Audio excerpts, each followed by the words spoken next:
नमस्ते। आप सभी का स्वागत है आज के इस कार्यक्रम में। आप सभी से अनुरोध है कि कृपया हमारी चैनल को सब्सक्राइब करें, वीडियो को लाइक भी अवश्य करें।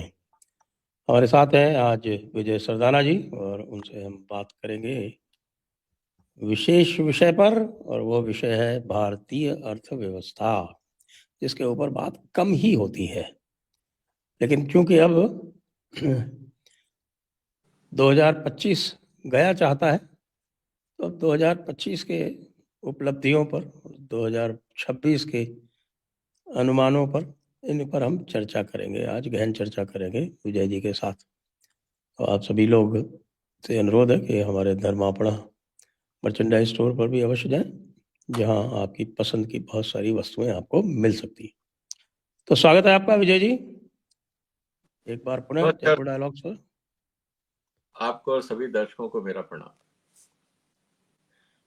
तो साहब 2025 में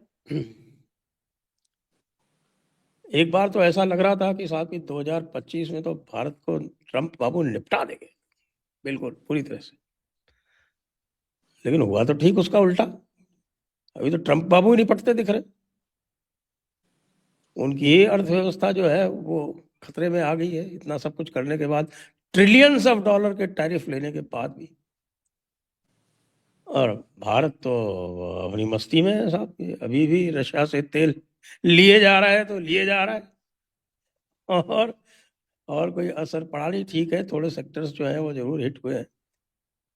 तो 2025 में बहुत सारे क्षेत्रों में बहुत भारी प्रगति हुई है। कई क्षेत्र जो मेरे दृष्टि में सीधे सीधे आते हैं, एक तो डिफेंस मैन्युफैक्चरिंग का एक जो क्षेत्र है वो बहुत तेजी से आगे बढ़ा है। और उसके अतिरिक्त जो हमारे जो परंपरागत रूप से जो पिछले 4-5 साल से अच्छा कर रहे थे, चाहे वो इलेक्ट्रॉनिक्स का क्षेत्र हो या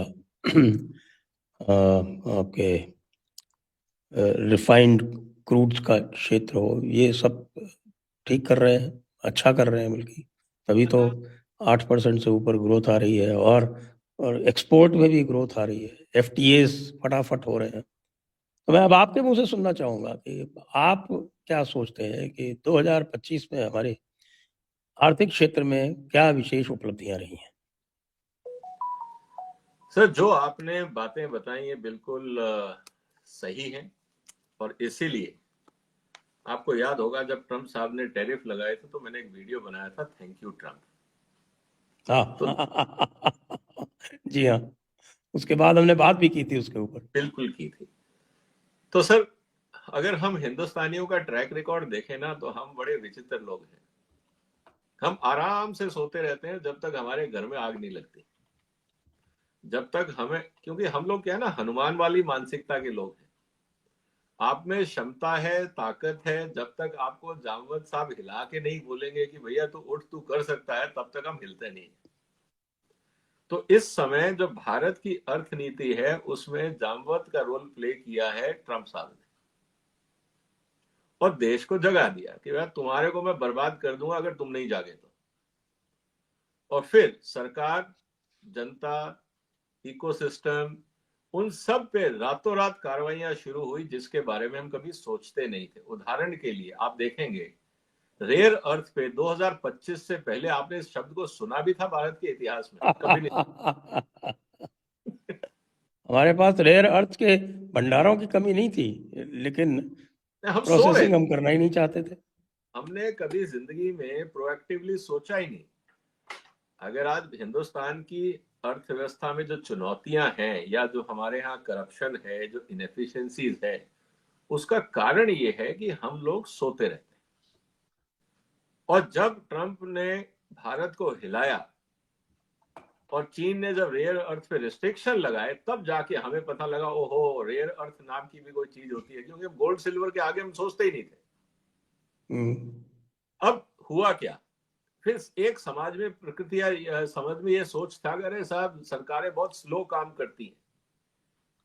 सर, ट्रंप साहब ने अप्रैल में अपनी कार्रवाई शुरू करी। सितंबर में 6 महीने के अंदर हमने रेयर अर्थ पे हिंदुस्तान में पॉलिसी तक बना डाली। उसके लिए फंड भी एलोकेट कर दिए, हमने लाइसेंस भी एलोकेट कर दिए, आरएनडी भी शुरू कर दी। 6 महीने में हमने वो सब कुछ कर लिया जिसको करने में लोग 6-6 साल लगा देते हैं और तब भी नहीं हो पाता। तो इसका मतलब यह है कि where there is a will there is a way. और अगर कोई ये सोचता है, भारत सरकार या कहीं पे भी कोई भी डिपार्टमेंट अगर ये बहानेबाजी करता है कि साहब हम सोच रहे हैं कर रहे हैं, इसका मतलब है कि उनकी नीयत नहीं है करने की। क्योंकि अगर वो चाहते तो वो कर चुके होते। ये टालने की जो प्रक्रिया है ये हिंदुस्तान में नहीं चल सकती अगर सरकार चाहे कि करना है तो। और नहीं करना हो तो फिर कमेटीज का एक सिंड्रोम है हिंदुस्तान में। हर चीज को कमेटी के हवाले कर दो, ठंडे बस्ते में डाल दो, उसका रिजल्ट आना नहीं। और जनता को भी झुंझुना पकड़ा दिया कि कमेटी बन गई, एक्सपर्ट्स बैठे हैं, देख रहे हैं, काम कर रहे हैं, हम भी इंतजार करते रहते हैं और जनरेशंस बर्बाद हो जाती है। ये भारत की एक सांस्कृतिक विरासत रही है जिसको बदलने की जरूरत है। तो इसीलिए 2025 में जो सबसे महत्वपूर्ण घटना हुई है वो हुई है सर, जिसने भारत की इकोनॉमी को सुधार के रास्ते पे आगे बढ़ाया वो तेजी से। आप ये नहीं कह सकते कि सुधार नहीं हो रहा था। पहले हम कछुआ चाल से चल रहे थे, अब हम रफ्तार पकड़ रहे हैं। और इसका पूरा श्रेय जाता है ट्रंप साहब को। तो credit should go to Trump, not to anyone within India, क्योंकि वो सारे संसाधन हमारे पास थे, हमने उसका कभी इस्तेमाल किया ही नहीं था। तो credit goes to Trump for putting India on the right track. तो मेरा पहला तो 2025 का असेसमेंट ये है। अब आगे अगर हम देखें, नंबरों पे जाएं, तो ये बात सही है कि one of the largest fastest growing economy आज भी भारत है। और उसका हमने डिटेल्ड में मैंने वीडियोस में असेसमेंट भी किया, आपके साथ भी चर्चा हुई। अब उसके कई फैक्टर हैं सर। एक तो पूरी दुनिया में एक इंपॉर्टेंट डेवलपमेंट जो हुई पिछले 3-4 साल में वो है यूक्रेन वॉर। यूरोप पूरी तरह से उसमें फंसा हुआ है क्योंकि यूक्रेन में उन्होंने पंगा तो ले लिया, अब उनको समझ में नहीं आ रहा बाहर कैसे निकले। अरबों डॉलर जो उनको अपनी समाज पे, अपनी पब्लिक के वेलफेयर पे लगाना चाहिए थे, वो उसको जो यूक्रेन में हवन चल रहा है उसमें आहुति दे रहे हैं। यूरो डॉलर जो भी है, अरबों डॉलर की आहुति जारी, उसमें रिटर्न तो कुछ मिलना नहीं, वो सिर्फ आहुति जारी। और उधर से पुतिन साहब ढंग से हवन कर रहे हैं, इनको आराम से आशीर्वाद दे रहे हैं कि भैया तुम अभी और लंबा हवन करो अगर लंबा जीना चाहते हो, तो उनको काम पे लगाए। लेकिन ये बताएं कि ये भारत जो मजे से खेल रहा है और ट्रम्प कहता रहता है कि हाँ भाई कोई जल्दी नहीं है, जब चाहना तब कर लेना, जब भी ठीक होगा, जब भी म्यूचुअली बेनिफिशियल होगा तब कर लेना ट्रेड डील, हमें कोई जल्दी नहीं है, हम अपने जो क्रिटिकल इंटरेस्ट हैं उनके साथ में समझौता नहीं करेंगे। और अब ऐसा लग रहा है कि साहब की अब खाली ट्रम्प की ईगो बीच में रह गई है, बाकी जो उनके जितने भी ट्रेड रिप्रेजेंटेटिव वगैरह है वो तो सारे के सारे जो है वो धरती पर आ चुके हैं। वो तो आना था सर। देखिए आज की तारीख में अगर आप ध्यान से देखें, पूरा दुनिया का जो चेस गेम है, प्रॉब्लम क्या है ना, ट्रम्प साहब खेलते हैं गोल्फ। अगर उन्होंने चेस खेली होती तो ये मूर्खता वो नहीं करते। Sorry to use the word, एक देश के राष्ट्रपति हैं, ऐसे शब्दों का इस्तेमाल नहीं होना चाहिए, लेकिन जो उनके वो स्वयं उल्टे पुल्टे शब्द इस्तेमाल करता है तो इसीलिए वो जो एक्शन कर रहे हैं उनके लिए जो मैं शब्द का इस्तेमाल कर रहा हूं, उनके एक्शन पे, उनकी पर्सनैलिटी पे नहीं। कहने का मतलब ये है सर, उनको ये पता है कि यूरोप में कुछ बचा नहीं, मिडल ईस्ट में उनको कुछ चाहिए नहीं, क्योंकि अब उन्होंने अपने आप को कहा साहब मेरे पास ड्रिल बेबी, ड्रिल करके मैं अपना तेल कोयला पॉल्यूशन में मेरे को कोई मतलब नहीं है, मैं तो धंधा करूंगा। मैक्सिको से उन्होंने पंगा ले लिया, ब्राजील से ले लिया, कनाडा से ले लिया, चाइना उनकी सुन नहीं रहा, रशिया उनकी सुन नहीं रहा, बाकी दुनिया में कोई ऐसा देश नहीं है जो उनका माल खरीदे। एकमात्र डंपिंग ग्राउंड है उनके लिए घूम फिर के, वो है भारत। पहले उन्होंने धमका दिया ये सोच के कि साहब मोदी साहब डर जाएंगे, भारत सरकार डर जाएगी तो मैं अपने हिसाब से हाँक लूंगा। तभी उन्होंने अपने चुनावी भाषण में भी कहा था, इलेक्शन कैंपेन में, अगर आपको ध्यान हो सर, कि I will give you some of the biggest markets of the world. उनका पूरा का पूरा ध्यान था इंडिया की तरफ, क्योंकि चाइना तो पहले ही ट्रेड कर रहा था। तो चाइना तो कोई नई डेवलपमेंट थी नहीं, तो नई डेवलपमेंट उनकी थी कि भारत पे नजर थी। और वो ये भूल गए कि जिस तरह से ट्रंप साहब काम करते हैं, ट्रंप साहब का अपना काम करने का तरीका है, तो मोदी साहब का भी तरीका है। ट्रंप साहब के लिए अगर वोट बैंक पॉलिटिक्स इंपॉर्टेंट है तो मोदी साहब के लिए भी है। ट्रंप के लिए अगर एग्रीकल्चर वोट इंपॉर्टेंट है तो मोदी साहब के लिए भी है। अब सवाल इस बात का है कि पहले कौन झुके। अब शायद वो मोदी साहब को समझ नहीं पाए और ये गलती ट्रंप साहब से हो गई। उनको लगा कि मैं बिलियनियर हूं तो मैं जैसे चाहूंगा कर लूंगा। वो ये भूल गए कि मोदी साहब के पीछे 1 बिलियन लोग खड़े हैं। तुम्हारे पास तो $1 बिलियन होगा। तो डॉलर और रुपए के बीच की फाइट थी, मतलब कि डॉलर और लोगों के बीच की। मोदी साहब ने कहा ठीक है, मेरे पास बिलियन लोगों की पॉपुलेशन मार्केट है, मुझे तेरा $1 बिलियन नहीं चाहिए, मैं अपने हिसाब से चलाऊंगा। पूरा पेच यहां आके फंस गया। उन्होंने पूरी तरह से ताकत तो लगा ली, लेकिन भारत ने बाजार खोला नहीं। दूसरी तरफ ब्रिक्स का जो समझौता हुआ, क्योंकि होता क्या है ना सर, आपको भी पता है कि दुश्मन का दुश्मन दोस्त होता है। ट्रंप साहब ने क्या किया, सबसे बड़ी जो गलत डिसीजन लिया कि ब्लैंकेट टैरिफ सब पे लगा दिया।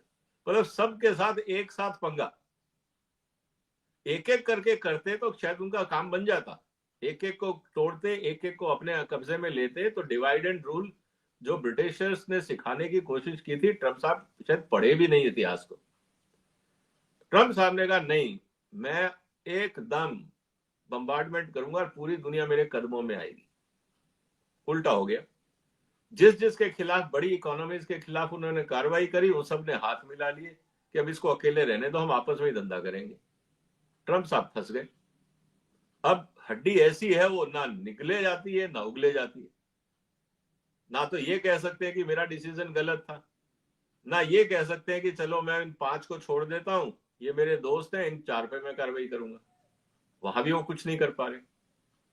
और सबसे अच्छी बात क्या हुई कि जब उन्होंने इस तरह का इलॉजिकल पॉलिसी डिसीजन लिया अमेरिका की इकोनॉमी के सो कॉल्ड हित में, वो ये भूल गए, क्योंकि वो रियल एस्टेट वाले हैं ना, उन्होंने कोई फैक्ट्री चलाई नहीं। उन्होंने तो किराए का, वो he is a rent Sikar basically. Trump साहब क्या है, बिल्डिंग बनाई, पूरी जिंदगी किराया खाया, ये है उनका। उसमें ना इनोवेशन है ना क्रिएटिविटी है, रेंट सीकर है ये। अब हुआ क्या, उसी मानसिकता से इन्होंने अमेरिका को चलाया। इनको ये समझ ही नहीं आया कि अगर मैं टैरिफ लगा रहा हूं तो भाई टैरिफ देगा कौन, देगा तो आप ही का कंज्यूमर। और आपने कहा नहीं, मेरे कंट्री में इन्वेस्ट करो, तो मैं मान भी लूं, कर भी लूं, तो सर फैक्ट्री लगाने में 2 साल लगते हैं और आपके यहां फैक्ट्री का कुछ बनता नहीं। मेरे को अगर मशीनें चाहिए, बॉयलर चाहिए, स्क्रू चाहिए, लोहा चाहिए, तो सब मुझे इंपोर्ट करना पड़ेगा। आपने उस पर लगा दिया सब पे टैरिफ, तो फैक्ट्री लगाना महंगा हो गया। अब महंगी फैक्ट्री लगेगी तो जो माल बनेगा वो महंगा बनेगा। पहली बात तो बनने में टाइम, फिर जो बनेगा वो महंगा बनेगा। और फिर प्रॉब्लम क्या होगी कि वही चाइनीज और इंडियन माल अमेरिका में आएगा, कॉम्पीट करेगा, अमेरिकन फैक्ट्रियां खाली हाथ बैठी रहेंगी। तो लोगों ने जो इन्वेस्टमेंट सोचा था वो भी रुक गए। तो ना, जैसे कहते हैं ना खुदा ही मिला ना विसाले सनम, ना इधर के रहे ना उधर के। अब ट्रंप साहब की हालत ये हो गई कि अब क्या करें। उधर से कनाडा ने रिस्ट्रिक्शन लगा दिए, इधर से मैक्सिको ब्राजील ने लगा दिए, रशिया सुन नहीं रहा, चाइना सुन नहीं रहा, भारत पे आपने 50% टैरिफ लगा दिया रेसिप्रोकेटिंग टैरिफ करके। इनको खुद ही समझ में नहीं आ रहा ये कहां फंस गए। इसीलिए इनको लगा था कि भैया ये गोल्फ कोर्स है, एक एक करके मैं बॉल डालूंगा और गेम जीत लूंगा। फ्रंट खोल दिए सारे। अब इनको समझ ही नहीं आ रहा कि ये बॉल मारी तो थी सीधी, ये जा कहां नहीं है, समझ ही नहीं आ रहा। तो फंस गए हम। और दूसरी तरफ भारत के लिए फायदा ये हुआ कि ब्रिक्स के कम्युनिटी ने क्लोजअप किया, रशिया ने सस्ते में तेल दिया, चाइना से जरूर हमारी टसल है, वो भी थोड़ा बहुत हम मैनेज कर रहे हैं, बाकी देश साथ आए। और जब एक दूसरे के लिए समस्या है तो थोड़े एक दूसरे को कंसीडर भी कर रहे हैं। तो भारत का जो एक्सपोर्ट है, जो पहले अमेरिका ओरिएंटेड था, वो थोड़ा बहुत डाइवर्सिफाई होने लगा। तो ये सब चीजें हैं सर, कई फैक्टर चल रहे हैं इस समय जो भारत के हित में हैं। लेकिन अल्टीमेटली बात नहीं आती है कि जब तक मेक इन इंडिया स्ट्रांग नहीं होगा, हम क्वालिटी और इनोवेशन पे ध्यान नहीं देंगे, तब तक हम भी स्ट्रगल करेंगे। जिस रफ्तार से भारत को आगे बढ़ना चाहिए, हम नहीं बढ़ पाए। ये जो एक नई ट्रेंड है कि ग्लोबल कैपेसिटी सेंटर्स जो हैं, ग्लोबल कैपेबिलिटी सेंटर्स, बड़े बड़े मल्टीनेशनल्स के, वो भारत में बहुत भारी संख्या में खुल रहे हैं। पहले ही शायद 1950 पहले से हैं और भी अधिक खुल रहे हैं। तो ये क्या ट्रेंड है? ये ट्रम्प के मुंह पे तमाचा है क्या ये? सर देखिए, ये जो सिस्टम है ना, इस समय सबसे बड़ा चैलेंज क्या है? इस समय पूरी दुनिया को सबसे बड़ा चैलेंज है स्किल सेट का, ह्यूमन रिसोर्स का। देखो ट्रम्प बाबू तो H1B वालों को भी परेशान कर रहे हैं, जिनको पहले से मिला हुआ है उनको भी परेशान तो कर रहे हैं। हो क्या रहा था? पहले कंपनियां अपने देश में मैन पावर को बुलाती थी, अपने सुपरविजन के अंदर वहीं रिसर्च कराती थी। आप देखेंगे पिछले 70 साल में भारत में कोई नया मॉलिक्यूल ना फार्मास्यूटिकल में आया, ना कोई हमने मॉलिक्यूल एग्रोकेमिकल्स में बनाया, ना हमने कोई पॉलीमर बनाया, ना हमने कोई इनोवेशन करी। हम थे सर्विस प्रोवाइडर, थोड़ा आज की भाषा में हम कहें तो लेबर प्रोवाइडर या स्किल सेट प्रोवाइडर। हम उसकी बात कर रहे थे कि हमारे पास क्षमता है, हम बॉडी काम, शॉपिंग। लेकिन हमें आपका डायरेक्शन चाहिए, आपके रिसोर्स चाहिए। मतलब हम कॉन्ट्रैक्ट वर्कर्स बनने को तैयार थे, इनोवेटर नहीं बन पा रहे थे, क्योंकि हमारे हिंदुस्तान की कंपनियां जो है ना, वो ट्रेडर माइंडसेट की। उन्होंने माल खरीदा, उसमें कपड़ा मारा, 2% जोड़ा, बेच दिया। हम इसके आगे सोचते ही नहीं। हम day to day balance sheet वाले लोग हैं कि भैया आज धंधे में कितना कमाया। तो हम व्यापारी वर्ग हैं, हम इन्वेस्टर नहीं हैं, इस बात को समझना होगा।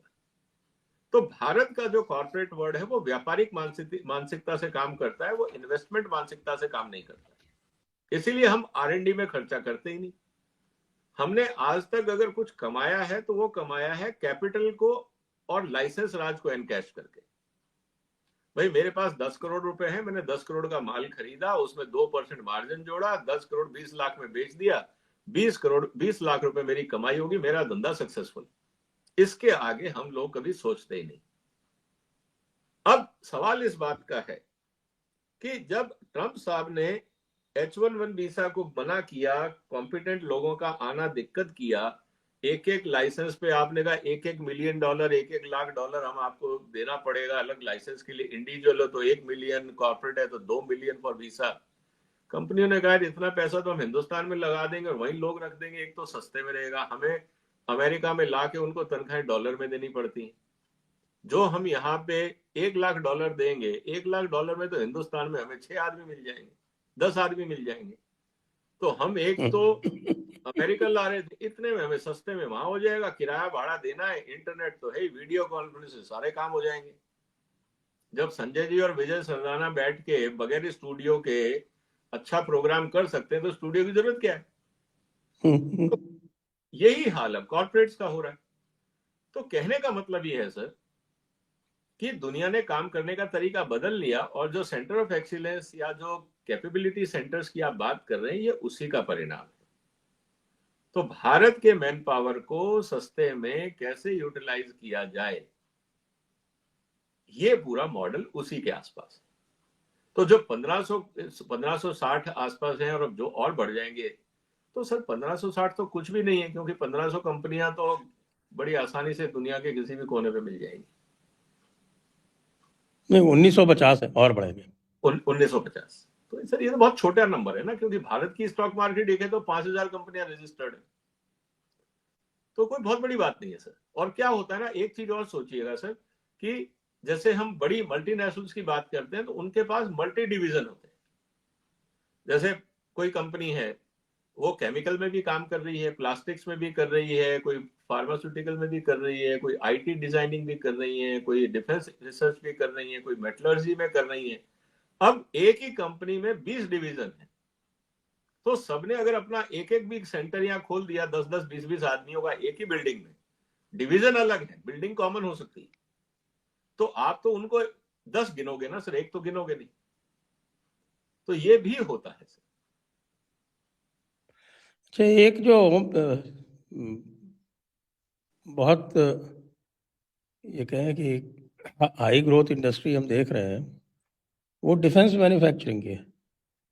और ये आपने जो बात कही कि साहब कि हम तब जागते हैं जब कोई झटका देता है, तो ये सबसे अधिक इसी में दिखाई पड़ रहा है कि वो ऐसे ऐसे इनोवेशंस हो रहे हैं और ऐसे ऐसी नई चीज़ें आ रही है जो पूरी दुनिया में कहीं भी नहीं आ रही, और सारी दुनिया जो है वो यहाँ आकर सबके सब जेवीज करना चाह रहे हैं।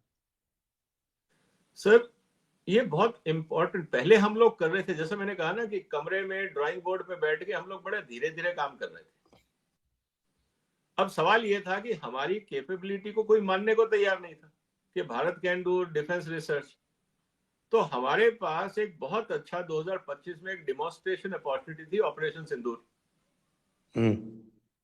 जिसको कहा जाता है ना वेट सैंपलिंग कॉर्पोरेट भाषा में। कि एक तो हम वेट ड्राई सैंपलिंग कर रहे थे, भाई पोस्टर दिखा रहे थे कि हमारे पास ये बंदूक है, ये मिसाइल है, लोग कहते हैं अच्छा ठीक है यार, देखने में अच्छी है, पता नहीं काम करेगी या नहीं करेगी। अब हमने दुनिया को प्रॉपर उसका यूज सैंपलिंग दिखा दिया पाकिस्तान बॉर्डर पे कि भैया देखो, पाकिस्तान ने अमेरिका से हथियार लिए, चाइना से लिए, एक भी हिंदुस्तान में नहीं घुस पाया। तो आप समझ लो कि ये जो हम आपको फोटो दिखा रहे थे ना, ये काम भी करती हैं। लोगों को प्रूफ मिल गया।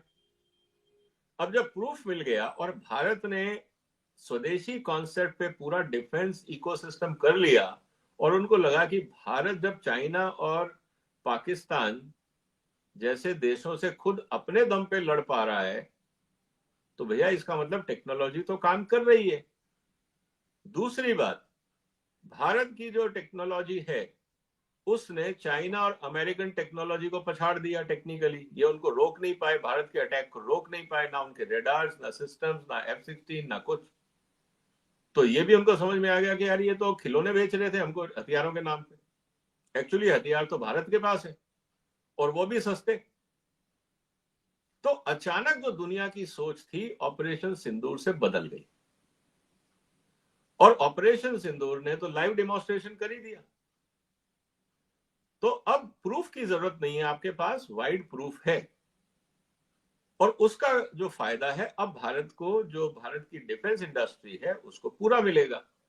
और दूसरी तरफ भारत की तरफ से भी जब आप हथियार बना रहे हो, तो भारत सरकार ने भी कहा कि भाई आप अगर प्राइवेट सेक्टर को इन्वॉल्व किया है तो प्राइवेट सेक्टर सिर्फ भारत सरकार के लिए तो बनाएगा नहीं। अगर मान लीजिए भारत सरकार को साल में 10,000 बंदूकें चाहिए, तो और कैपेसिटी आपकी 20,000 बनाने की है, तो ऐसा तो है नहीं कि 6 महीने बाद वो फैक्ट्री बंद हो जाएगी, तो वो भी नया कस्टमर ढूंढेंगे। तो प्राइवेट सेक्टर ने नए कस्टमर ढूंढने शुरू किए, उसका असर हमें दिख रहा है कि देखिए भारत सरकार तो हमसे ले ही रही है। और भारत सरकार ऐसा तो है नहीं कि सिर्फ इसलिए ले लेगी मेक इन इंडिया, वहां की भारत की जो फौजें हैं वो भी तो उसको ढंग से टेस्ट करेंगी, क्योंकि लड़ाई के समय तो वहां पे कोई सुनेगा नहीं ना कि साहब ये मेक इन इंडिया था, नहीं चला तो कोई बात नहीं, अब कल देखेंगे, कल एक दूसरे से बात करेंगे, ऐसा तो होगा नहीं। तो अगर हमारे हथियार या एंटी एयरक्राफ्ट सिस्टम या एंटी मिसाइल सिस्टम नहीं चले, तो उस दिन तो भारत के ऊपर अटैक हो ही जाएगा। इसका मतलब system has to work without any doubt, without fail, 24/7 365 days, और वो भारत ने प्रूव कर दिया। तो टेक्नोलॉजी का फायदा, डेवलपमेंट का फायदा, फिर रिलायबिलिटी दिख गई, और कॉस्ट इफेक्टिवनेस दिख गई। और सबको पता है कि अमेरिका से अगर आप एक बार हथियार ले लोगे तो उनका फिर पूरी जिंदगी वो महंगे स्पेयर पार्ट देंगे, और पता नहीं फिर कब सैंक्शन लगा दें, क्योंकि अमेरिका के हथियार विद कंडीशन आते हैं कि आप कैसे इस्तेमाल करोगे, कब करोगे और कहां नहीं करोगे। तो आप हथियार खरीद रहे हो और उसके साथ आपके ऊपर दुनिया भर के कंडीशंस हो, तो फिर फायदा क्या वो हथियार लेने का। तो ये सब चीजें हैं सर जिन्होंने डिफेंस इंडस्ट्री को एक बूस्ट दिया, और इसका फायदा भारत ने उठाया, जो उठाना भी चाहिए। करेक्ट। और उसके अतिरिक्त हम ये भी देख रहे हैं कि जो हमारा जो डोमेस्टिक कंजम्पशन है वो भी बढ़ता चला जा रहा है। सर बढ़ना तो है, कारण क्या है ना सर कि देखिए ऑपरेशन सिंदूर ने बहुत सारी, कल का अगर आप मेरा देखते हैं वीडियो, मैं जनता से कहूंगा, मतलब ऑडियंस से कहूंगा, जो हमारे दर्शक हैं उनसे कहूंगा कि आप मेरे चैनल पे कल का वीडियो देखिए, उसमें मैंने ये लिखा है, पूरा एनालिसिस किया है कि ऑपरेशन सिंदूर के बाद चाइना ने अपनी रणनीति बदल ली भारत के खिलाफ, कि भारत को अगर हराना है तो अब डायरेक्ट बॉर्डर कॉन्फ्लिक्ट से काम नहीं चलेगा, हमें अब कई लेवल पे काम करना होगा। तो हमारे दुश्मनों को पता लग गया कि हमारी रणनीति क्या थी ऑपरेशन सिंदूर में, तो वो अपने आप को बदलेंगे। इसका मतलब यह है कि भारत पे प्रेशर और पड़ेगा कि यार अब हमारा पहला राउंड ऑफ एक्शन प्लान तो दुनिया के सामने आ गया, अब हमें और क्रिएटिव वे में सोचना होगा। दूसरी तरफ भारत को यह भी पता लग गया है कि हमारी कमजोरियां कहां कहां हैं, तो हमें उसको भी सुदृढ़ करना है। तो दोनों तरफ से प्रेशर है, एक तो इंटरनल नीड्स बढ़ गई और दूसरा फॉरेन डायनेमिक्स बढ़ गए, जो ऑफेंसिव डायनेमिक्स होंगे वो बदल गए। तो पहले मान लीजिए आपने सारे हथियार पाकिस्तान बॉर्डर पे लगा दिए थे और चाइना बॉर्डर पे उतने नहीं थे, अब चाइना को समझ में आ गया कि इनका कौन सा हथियार ब्रह्मोस कहां से चल सकता है, तो चाइना उसकी फोर्टिफिकेशन करेगा, उसको काउंटर करने की कोशिश करेगा। हमें अब उसके आगे सोचना है। इसीलिए अब आप देखेंगे सर, ब्रह्मोस का हम एक्सटेंडेड रेंज लेके आ रहे हैं, हम उन्हें मॉडिफाई कर रहे हैं, क्योंकि अब 300 किलोमीटर तक तो कोई भी पहुंच जाएगा। सबको पता लग गया कि ब्रह्मोस 300 किलोमीटर के पीछे अगर हुआ तो वो काम नहीं करेगा, तो मतलब ब्रह्मोस कहीं भी इंस्टॉल होगा तो वो 300 किलोमीटर में होगा। उसकी रणनीति पाकिस्तान चाइना ने बना ली होगी। अब और अगर डीप में अब जाना तो है, 800 किलोमीटर हो गया साहब, अब क्या वही करेंगे? तो अब जो नया ब्रह्मोस है वो 800 किलोमीटर है, तो उस हिसाब से रणनीति बदलनी होगी। फिर 300 से 800 के बीच में मिडिल रेंज भी कुछ डालना होगा, एंटी कि वो एयरक्राफ्ट। 400 वाला तो ऑलरेडी, 450 वाला तो ऑलरेडी ऑपरेशनल है। फिर हम अभी बात कर रहे हैं और S-400 की, S-500 की, नई टेक्नोलॉजीज की, सैटेलाइट ओरिएंटेड टेक्नोलॉजीज की, साइबर सिक्योरिटी को लेकर, क्योंकि जरूरी नहीं है ना कि अब जो लड़ाई शुरू होगी वो बॉर्डर से शुरू होगी। हो सकता है कि पहले लड़ाई शुरू हो साइबर अटैक से, कि हम आपकी सारी सप्लाई चेन और फ्यूल डिपोज को डिसमेंटल कर दें, वो काम ही ना करें और फिर हम बॉर्डर पे अटैक करें। तो रणनीतियां बदलेंगी सर, इसीलिए भारत को तैयारी ज्यादा करनी होगी। इसीलिए जो हथियारों की या डिफेंस टेक्नोलॉजीज की डिमांड है वो बहुत तेजी से बढ़ी, तो एक्सपोर्ट बढ़ा है और दूसरा डोमेस्टिक नीड बढ़ी है, क्योंकि परिस्थितियां बदल गई हैं। तो ये मैंने कल बहुत डिटेल में एनालिसिस किया है मेरे वीडियोस में, तो जो दर्शक चाहे चैनल पे देख सकते हैं। और एक और भी चीज़ हमने पिछली बार डिस्कस किया था कि भाई 1 रुपी इज टू $100 कब हो जाएगा। और अभी इस समय जो है वो 1 रुपी $100 या जो कुछ भी ट्रम्प बाबू कर रहे हैं, उसका एक असर तो हुआ है कि जो FPI's इन्वेस्टमेंट है वो भारत से गया है। और इसीलिए यद्यपि डॉलर इंडेक्स डाउन जा रहा है, डॉलर दुनिया में कमज़ोर हो रहा है, उसके बाद भी भारत से रुपया जो है वो डॉलर के मुकाबले थोड़ा सा गिरा है। लेकिन ये ट्रम्प की रणनीति कितने दिनों तक और चल पाएगी? FPI's जो हैं वो अल्टीमेटली तो वहीं जाएंगे जहां रिटर्न मिलेगा। बिल्कुल सही, इसीलिए भारत सरकार को मेक इन इंडिया को स्ट्रेंथन करना चाहिए। दूसरी जो सबसे बड़ी बात है कि डॉलर बहुत तेजी से निकला, आपके पिछली बार भी शायद मैंने डिस्कशन में कहा था कि दिसंबर में और तेजी से निकलेगा, क्योंकि दिसंबर ईयर एंडिंग है। तो जो FIIs भारत में पैसा लगा के बैठे हैं, क्रिसमस हॉलीडे में जाने से पहले वो उसको विड्रॉ करेंगे और अपनी बैलेंस शीट में दिखाएंगे कि उन्होंने कितना प्रॉफिट कमाया। अब जनवरी के अंदर सर, जब ये छुट्टियां खत्म होके बाकी FIIs के ऑफिसेस खुलेंगे और लोग वापस आएंगे, तब पता लगेगा कि इस समय दुनिया में इन्वेस्टमेंट कहां जा रहा है। अब रही बात कि सर जाएगा कहां, अगर हम ध्यान से देखें, यूरोप में जाने का कोई फायदा नहीं, वहां इकोनॉमी बर्बाद हो चुकी है, क्योंकि एनर्जी प्राइसेस 3 से 5 गुना ज्यादा हो गए। इलॉजिकल डिसीजन यूरोपियन यूनियन ने लिए, यूरोपियन यूनियन का अपना फाइनेंशियल और इकोनॉमिक स्टेबिलिटी पे बहुत बड़ा खतरा खड़ा हो गया। दूसरी तरफ अमेरिका का डेट बढ़ के 38 ट्रिलियन हो गया, ऑलमोस्ट ये कहा जा रहा है कि 1.4 टू 1.6 ट्रिलियन डॉलर तो इंटरेस्ट कॉस्ट बैठेगा एनुअल अमेरिका के लिए, which is bigger than defence and social security expenditure. तो अमेरिका की इकोनॉमी की हालत खराब है। फिर उनको अगर वापस डॉलर को रोल ओवर करना है, ट्रेजरी बिल बेचने हैं, तो खरीदार कोई नहीं मिल रहा। चाइना विड्रॉ कर रहा है, रशिया दे नहीं रहा, इंडिया विड्रॉ कर रहा, हम लोग सब सेफ एसेट गोल्ड या बाकी चीजों पे जा रहे हैं। फिर डॉलर हमें अब इसलिए नहीं चाहिए क्योंकि हम लोकल करेंसी में ट्रेड करना शुरू कर रहे हैं, तो वो प्रेशर है। तो अमेरिका पे प्रेशर है, इन्फ्लेशन बढ़ेगा, बाकी समस्याएं होंगी, तो वहां इन्वेस्टमेंट नहीं है। रही बात फिर ब्राजील की, मैक्सिको, कनाडा, वो बहुत बड़े डोमेस्टिक मार्केट नहीं है, वो ऑलरेडी काफी हद तक पहले भी काम कर रहे हैं। चाइना से अमेरिका चाहता है कि विड्रॉ हो, चाइना प्लस वन, मतलब 100% all eggs in one basket की जो पॉलिसी है, कंपनियां वो नहीं चाहती। बाकी रही बात ईस्ट एशियन कंट्रीज की, वहां पे आप एक्सपोर्ट बेस बना सकते हो, लेकिन पूरी जो सप्लाई है वो फिर चाइना से आती है, बैकडोर एंट्री चाइना की है, तो लोग वहां भी एप्रीहेंसिव है।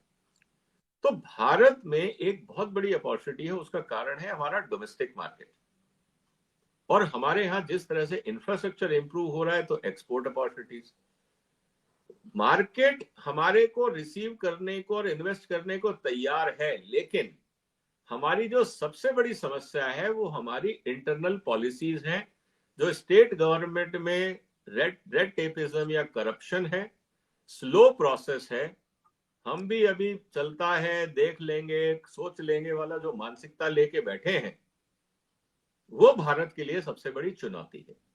तो दुनिया भारत को एक्सेप्ट करने को तैयार है, हम ही खुद तैयार नहीं हो रहे। एक दो डिपार्टमेंट जहां सेंट्रल गवर्नमेंट का कंट्रोल है, जैसे रेलवेज है, वहां हम देख रहे हैं कार्रवाई हो रही है, नेशनल हाईवे अथॉरिटी है, वहां हम देख रहे हैं, एयरपोर्ट्स में हम देख रहे हैं, डिफेंस में देख रहे हैं, स्पेस में देख रहे हैं। जो स्टेट लेवल में है वहां क्या हो रहा है सर, कौन से स्टेट ने प्रोग्रेस दिखाई है? तो हम अभी अनफॉर्चुनेटली हम आज भी इस मानसिकता में फंसे हुए हैं कि भाई पॉलिटिक्स करो, कुर्सी बचाओ, तो अपना काम हो जाएगा।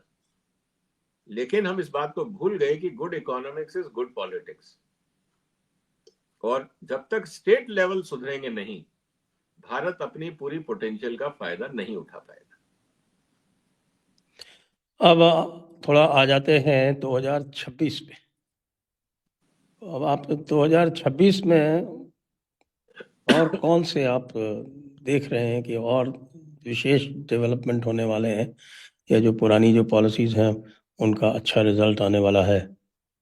क्योंकि पूरी दुनिया जो है वो तो हतप्रभ है कि साहब की ये 8% ग्रोथ रेट कहाँ से आ रहा है।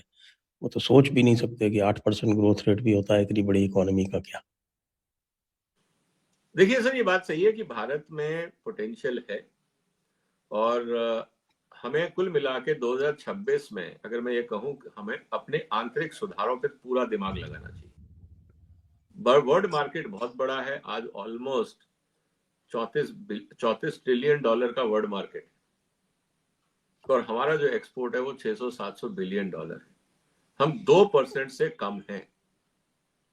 तो ये कहना कि हम एक्सपोर्ट सोच रहे हैं, मार्केट ढूंढ रहे हैं, इसका कोई फायदा नहीं है। बाजार एग्जिस्ट करता है, आपको बाजार इसलिए नहीं मिल रहा क्योंकि आपके यहाँ क्वालिटी और इनोवेशन पे ध्यान नहीं है।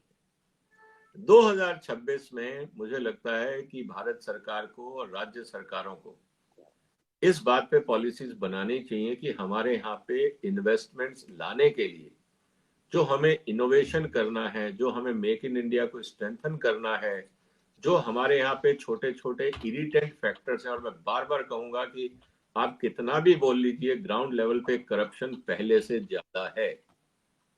चाहे इसको कोई मोदी सपोर्टर साहब माने या ना माने, आप किसी भी बिजनेसमैन से पूछ लीजिए, इंक्लूडिंग बीजेपी स्टेट्स, करप्शन पहले से ज्यादा हो गया है। मैं प्रैक्टिकल बता रहा हूं, आप किसी भी कंपनी से पूछ सकते हैं। रही बात दूसरी कि पहले तो इस घर की गंदगी को साफ करना जरूरी है, दूसरा इनोवेशंस और R&D पे दिमाग लगाना जरूरी है, तीसरा जो मैन पावर हिंदुस्तान में चाहिए, जो स्किल सेट चाहिए, हम अभी भी उसको डिग्री बांटने में लगे हुए हैं, हमारे यहाँ स्किल डेवलपमेंट पे ध्यान नहीं है। सिर्फ सर्टिफिकेट बांटना, हमारे यहाँ इतने इंजीनियर पैदा होते हैं हर साल, ये जस्टिफिकेशन काम नहीं करेगा। चौथी जो सबसे बड़ी चुनौती आ रही है वो आ रही है एंट्री लेवल पे एआई की। हमारे यहाँ पे आर्टिफिशियल इंटेलिजेंस के डेवलपमेंट को सीरियसली लेना पड़ेगा। सिर्फ ये कहना कि कुछ नहीं होगा, मोदी साहब बचा लेंगे, मोदी साहब एआई के आगे कुछ नहीं कर पाएंगे, क्योंकि टेक्नोलॉजी का अपना एक डिसरप्टिव मोड होता है और वो अपना काम करेगा। हम सिर्फ एक काम कर सकते हैं, एनेबलिंग एनवायरनमेंट। मोदी साहब ये क्लियर आदेश दें हर मंत्रालय को कि आपको एआई एडॉप्ट करना होगा, और जो पॉलिसीज एआई के रास्ते में आती हैं उन सब पॉलिसीज को बदलिए, और अगले 6 महीने के अंदर बदलाइए विद टाइम फ्रेम, नहीं तो पंचवर्षीय योजना में तो देश बर्बाद हो चुका होगा। तो कुछ बेसिक चीजें हैं, अगर हमने इस पे ध्यान दिया तो डोमेस्टिक मार्केट में वैल्यू एडिशन इंप्रूव होगा, एम्प्लॉयमेंट जनरेशन होगा, हम एक्सपोर्ट भी कर पाएंगे। और एक जो सबसे बड़ा खतरा है, हमारी डिपेंडेंसी चाइना पे बढ़ती जा रही है। हम कुछ भी बोलें, हमारा अगर 2004 में देखें सर, हमारा चाइना से जो ट्रेड डेफिसिट था वो $1 बिलियन था। आज 20 साल बाद हमारा ट्रेड डेफिसिट $100 बिलियन है। तो हमने तरक्की करी है या हम पिछड़े हैं, ये नंबर अपने आप को बताता है। तो चिंताएं हैं, हम अभी वीक विकेट पे हैं, और बहुत सारे सेक्टर हैं जो टोटली चाइना ओरिएंटेड है। आप फार्मास्यूटिकल को कुछ भी बोल दीजिए, आज भी 70% फार्मा इंडस्ट्री चाइना डिपेंडेंट है। हमारी, और जो मोबाइल की हम बात कर रहे हैं कि हमारे यहाँ मोबाइल बनने लग गया, that is 85 to 90% still China oriented. चाहे हम उसको एक्सपोर्ट बोले या डोमेस्टिक कंजम्पशन बोले, मेक इन इंडिया बोले, आपकी सप्लाई चेन अभी भी चाइना पे आश्रित है। ये एक सबसे बड़ा खतरा है। तो चैलेंजेस भी हैं, अपॉर्चुनिटीज भी हैं। 2026 में मुझे लगता है कि अब कोई चुनाव आने में टाइम है, अभी 29 में चुनाव है। 2026-27 मोदी साहब को डेडिकेट कर देना चाहिए इकोनॉमी पे। स्टेट इलेक्शन एक आधा कोई हार भी गए तो कोई फर्क नहीं पड़ता, 29 फिर आपको मिल जाएगा अगर आपकी इकोनॉमिक पॉलिसीज ने रिजल्ट दे दिया तो, और ये स्टेट भी अपने आप वापस आ जाएंगे। तो कहने का मतलब ये है सर कि 26-27 मोदी साहब के लिए अग्नि परीक्षा है इकोनॉमिक पॉलिसी और इकोनॉमिक रिफॉर्म्स के लिए। क्या हम मेक इन इंडिया को इतना बढ़ा दें कि हमारी डिपेंडेंसी जो चाइना पे $100 बिलियन अभी डेफिसिट है वो घट के 50 रह जाए? क्या हम ऐसा कर पाएंगे? यही एक टेस्ट होगा मोदी साहब की इकोनॉमिक पॉलिसीज का। बाकी तो हम घोषणाएं कुछ भी करें, वो कागजों पे कुछ भी हो सकता है, रिजल्ट ग्राउंड पे है। हाँ, वो तो ये जो चाइना से डेफिसिट बढ़ती जा रही है, वो मुझे लगता है कि it is more due to laziness than anything else. तो उसके लिए सर सरकार को, मैंने कहा ना, पॉलिसीज ऐसी बनानी चाहिए जो फोर्स करें इंडस्ट्री को, और जो सिक यूनिट्स है, जो नॉन परफॉर्म है, वो बंद हो। आपकी पॉलिसीज होती हैं कि सब आदमी, जैसे कहते हैं ना कि सबका भला, सबका भला व्यापार में नहीं चलता है। जो खराब कंपनियां हैं, जो गंदा माल बना रही हैं, जो मिलावट कर रही हैं, उनको बंद होना जरूरी है देश के हित में। हम उनको भी बचाने में लगे रहते हैं। हमारे इंस्पेक्टर्स करप्शन करके, रिश्वत लेके घटिया माल अप्रूव करते रहते हैं। अदरवाइज मुझे ये बताइए सर कि एक्सपोर्ट इंस्पेक्शन एजेंसी से अगर माल अप्रूव होता है तो विदेश में जाके वो क्वालिटी पे क्यों रिजेक्ट होता है?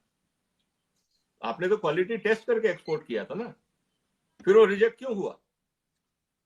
इसका मतलब आपका क्वालिटी सिस्टम डिफेक्टिव है, आपके यहां पे इनएफिशिएंसी है, करप्शन है, या दोनों है। तो ये तो राइटिंग ऑन द वॉल है। मैं तो कई बार बोला है कि अगर कोई export certified product international market में रिजेक्ट होता है तो उस लैब को, उस इंस्पेक्टर को और उस कंपनी को शो कॉज नोटिस तुरंत इशू हो जाना चाहिए। कैसे हुआ? जब सब कुछ आपने किया था, अप्रूव्ड प्रोडक्ट बाहर गया था, तो रिजेक्ट क्यों हुआ? उन पे तुरंत शो कॉज नोटिस इशू हो, 1 महीने के अंदर उन पे कार्रवाई हो, देखिए आपका देश सुधरता है या नहीं सुधरता। सब लाइन पे आ जाएंगे। हम करना ही नहीं चाहते, हमारी प्रॉब्लम ही है। एक और भी जो बात काफ़ी चल रही है कि हमारे जो रिसोर्स एक्सट्रैक्शन है उस दिशा में भी काफ़ी प्रयास हो रहे हैं। उस पे आपका क्या आउटलुक है? जैसे बहुत सारी जो तेल और गैस और रेयर अर्थ मिनरल्स इन सब की डिस्कवरी हुई है। ऑफ कोर्स जब तक वो प्रोडक्शन में आएंगे तब तक थोड़ा टाइम लगेगा, लेकिन इन्वेस्टमेंट तो इधर आने चाहिए बजाय मैसिव ऑयल रिजर्व्स इन पाकिस्तान के। सर आएगा, देखिए प्रॉब्लम क्या है ना, यही चाहिए हमें इकोनॉमिक पॉलिसीज। अब मल्टीनेशनल्स क्या करती हैं, वो एक्सप्लॉइटेड माइंडसेट से काम करती हैं। मल्टीनेशनल जो कार्टेल है वो अपनी सरकारों के हिसाब से काम करता है। फॉर एग्जांपल, आज वेनेजुएला का केस है हमारे सामने।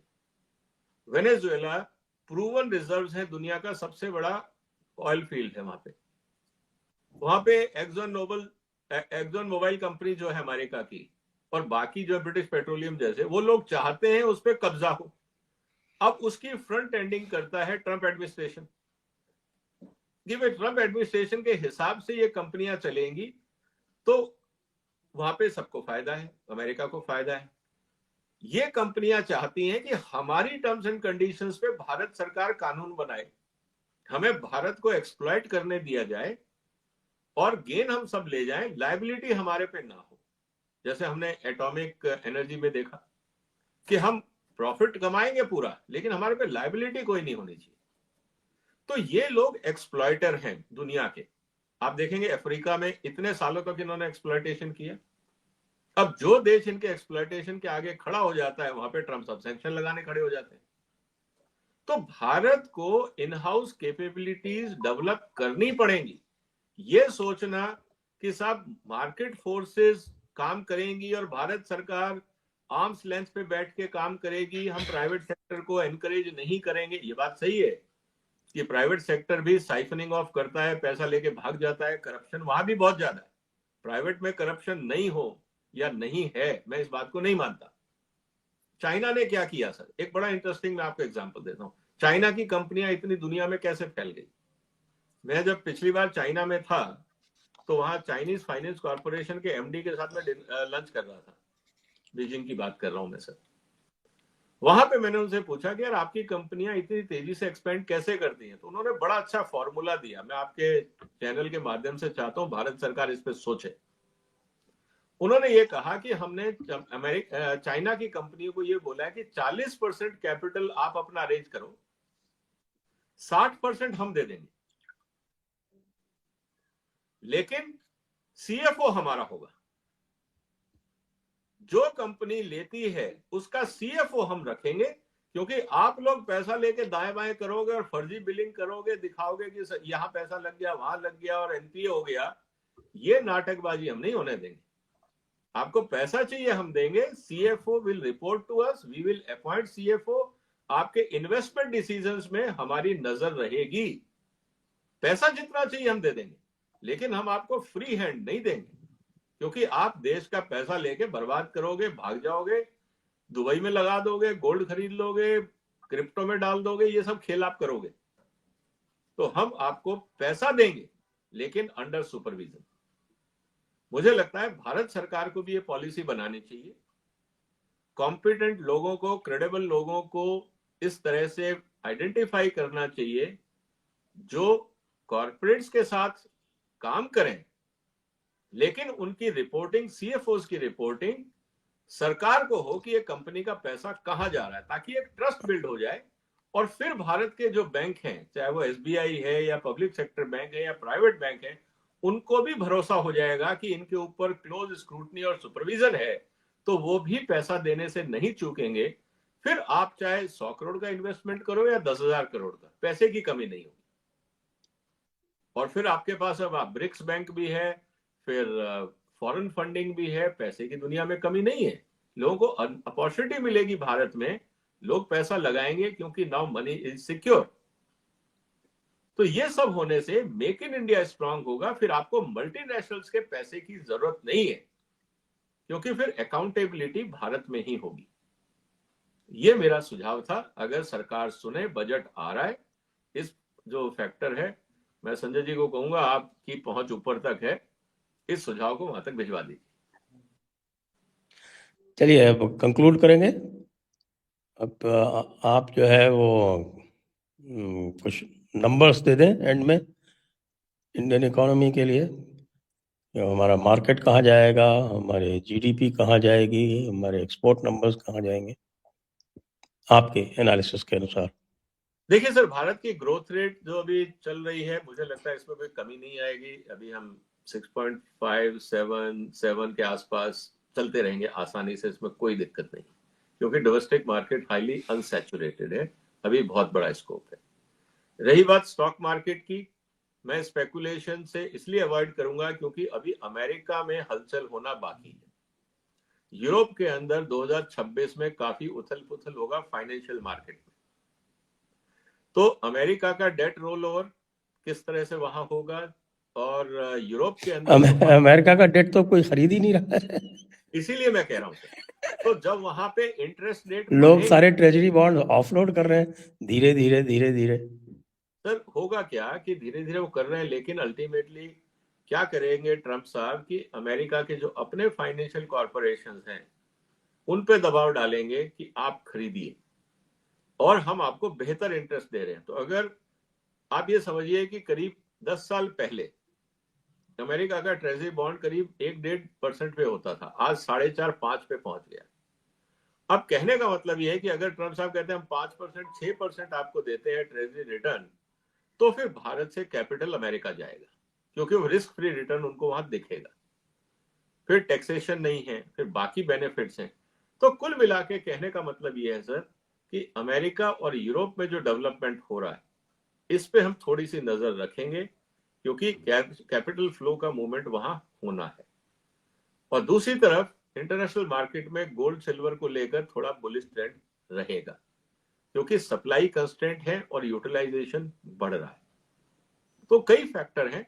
तो स्टॉक मार्केट में बीच बीच में बम्प आ सकते हैं। एक मेजर डेवलपमेंट जो स्टॉक मार्केट में होगा वो होगा भारत का बजट, क्योंकि बाकी मार्केट में तो जो फोरकास्टिंग हो रही है वो काफी एनकरेजिंग नहीं है, वो ज्यादातर है वो या तो स्टेटस को या पेसिमिस्ट है। तो इसीलिए ये भी सिचुएशन है। भारत का बजट क्यों इंपॉर्टेंट हो जाएगा, क्योंकि उसमें अगर हम पॉलिसी रिफॉर्म्स करते हैं जिससे कैपिटल हिंदुस्तान में आए, इन्वेस्टमेंट आए, तब तो स्टॉक मार्केट में पॉजिटिव असर आएगा।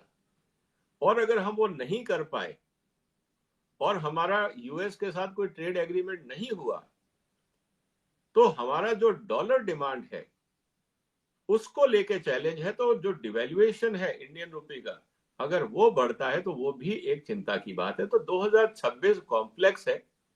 स्टॉक मार्केट में बहुत ज्यादा वॉलेटिलिटी रह भी सकती है, क्योंकि डेवलपमेंट कुछ ऐसे आएंगे, लेकिन भारत की जो इंटरनल जीडीपी ग्रोथ है उसमें कोई फर्क नहीं आएगा, क्योंकि डोमेस्टिक मार्केट फुल्ली इंटैक्ट, ये मेरा कहना है। लेकिन चाइना के साथ जो ट्रेड डेफिसिट है, अगर हम उसको एड्रेस करते हैं तो भारत की इकोनॉमिक पॉलिसी और इन्वेस्टमेंट पॉलिसी अलग होनी चाहिए।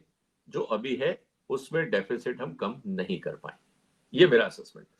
जी, तो आपका बहुत बहुत धन्यवाद विजय जी आज की इस चर्चा के लिए, और सभी दर्शकों को बहुत बहुत धन्यवाद। जय हिंद, जय भारत, वंदे मातरम। वंदे मातरम सर, और सभी दर्शकों को आने वाले नए इंग्लिश न्यू ईयर की बहुत बहुत बधाई।